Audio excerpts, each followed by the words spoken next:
جب پاکستان واپس پہنچے تو میرے دادا کی فیملی گاؤں میں رہتے تھے، کیونکہ وہ بھی زمیندار تھے اور سب بہن بھائی اکٹھے رہتے تھے۔ جب دادا جان دادی کو گاؤں میں لائے تو سارا گاؤں اکٹھا ہو گیا اور لوگ چھتوں پر چڑھ کر دیکھنے لگے۔ وہ کہنے لگے غلام سرور میم لے کر آ گیا۔ ان کو کیا پتا کہ وہ ایک مسلمان تھی اور قرآن حفظ بھی تھی۔ بس ان کے بعد ظلم و ستم شروع ہو گئے، کیونکہ دادا جان کی منگنی رشتہ داروں میں ہوئی تھی۔ بس ظلم پہ ظلم ہوتے رہے۔ اگر میں آپ کو بتانے لگوں تو مہینے گزر جائیں گے اور میری بات ایک ناول بن جائے گی۔ اگر کسی کو پوری باتیں سننی ہے تو آپ کو انٹرویو لینا پڑے گا۔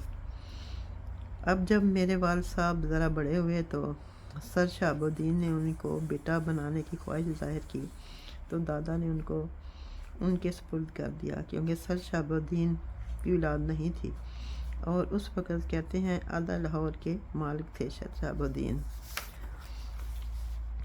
جب میرے دادا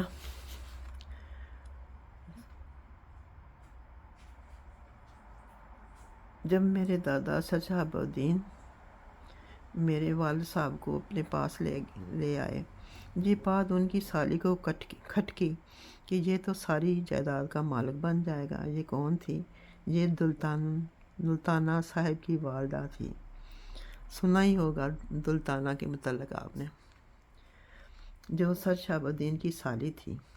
انہوں نے میرے والد صاحب کو اتنا تنگ کیا کہ میرے والد صاحب کو کیا معلوم کہ یہ جائیداد کے لیے کر رہی ہیں۔ اتنا تنگ کیا اور جھوٹی شکایتیں لگا کر وہاں سے جانے پر مجبور کر دیا، اور میرے والد اپنے ماں باپ کے پاس واپس آ گئے۔ دلتانہ صاحب بھی جوان ہو گئے۔ اب سالی صاحبہ کا پورا کنٹرول تھا اپنی بہن کے ساتھ، اور دونوں بہنیں اسے ملی ہوئی تھی۔ اب جب میرے دادا بیمار ہوئے، یعنی سر شہاب الدین، تو سالی صاحبہ نے سب کو منع کر دیا کہ بھائیوں کو نہیں بتانا، اور بھائیوں کو بالکل خبر نہ ہونے دی، اور پیپر بنوا کر ساری جائیداد اپنے بیٹے کے نام کروا لی۔ جب بھائیوں کو معلوم ہوا تو سب خاندان والوں نے مل کر مقدمہ دائر کر دیا، جو 5 سال تک چلا، اور میرے خاندان کے حق میں ہوتے ہوتے مقدمہ ہار گئے۔ وہ ایسے راتوں رات جج کو اتنی رشوت دی گئی کہ جج نے رشوت لے کر دلتانہ کے حق میں فیصلہ کر دیا۔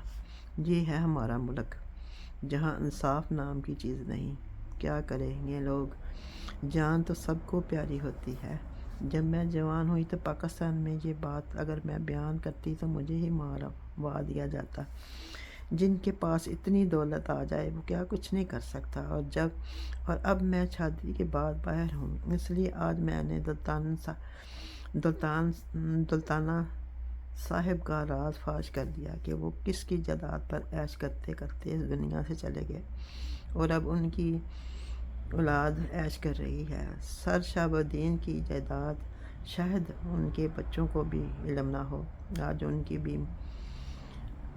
آج ان کو بھی معلوم ہو جائے گا۔ یہ جو میں نے بتایا آپ کو، یہ بالکل سچ بات ہے۔ آپ کو اگر کوئی شک ہے تو آپ کاغذات نکلوا کر سب معلوم کروا سکتے ہیں۔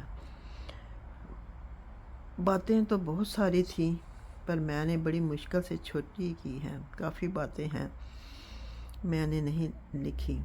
پوری سٹوری سننے کا شوق ہے تو مجھ سے مل کر سن سکتے ہیں۔ خدا حافظ۔ اور یہ ہے، آپ شاید یقین نہ کریں، یہ ہے سر شہاب الدین کی تصویر، کیونکہ بہت پرانی تصویر ہے، تو میں آپ کو دکھاتی ہوں قریب سے۔